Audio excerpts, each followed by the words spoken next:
Es el relevamiento de todas las fuentes escritas y las orales. Las orales por lo general son los testimonios, no solo de la familia, que es la que aporta hasta ahí información, sino de gente que militaba con las personas que estamos buscando, ¿no? Entonces se dieron, o sea, bueno, todo tipo de entrevistas. Y en la parte hay mucha información, o sea, desde las actas de defunción, que vos decís, sí, pero están como NN, sí, pero tenés una causa de muerte, tenés una fecha, tenés un lugar, te dice si sacaron huellas, y en algunos casos debajo hay una pequeña descripción. Y te agarrás de cosas y dices, ¿y qué es importante? Que tiene ojos verdes, ¿cuánto de la población argentina tiene ojos verdes? O sea, esas cosas que te parecen tonterías, pero vos te agarrás de esas pequeñas cosas. Después los libros del cementerio, el ingreso, o sea, por lo general estas actas como NN están inscritas en el libro. Y en el libro se vuelve a repetir la información que está en el acta y a veces se suma, por ejemplo, quién intervino, ejército o policía. Y eso es un dato más. Y tenés las licencias de inhumación.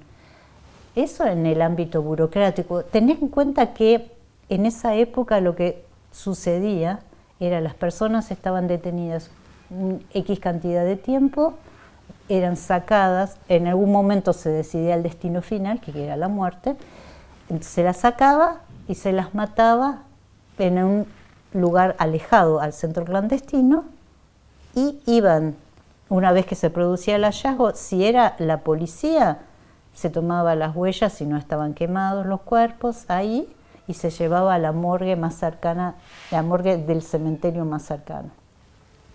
Si era ejército, se hacían estas carátulas blancas que te digo que eran mucho más, digamos, rebuscadas porque se llamaban a testigos y esto y lo otro, que es información súper importante. Entonces hay sumarios de la policía, hay estas carátulas blancas, toda esa información separada te dice información. Ahora, si las podés unir, es como que se van sumando, te vas sumando y es un montón. Además, en estos casos, por lo general, no es una sola persona que asesina, sino es un grupo de 10, de 15. Entonces, ¿qué relaciones hay entre estas personas que fueron asesinadas juntas? De militancia, geográficas, un montón de cosas que vas relacionando.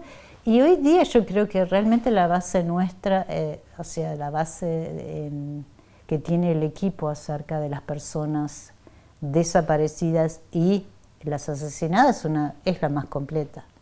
Es un trabajo que tenía que hacer el Estado no lo hizo y lo agarramos nosotros.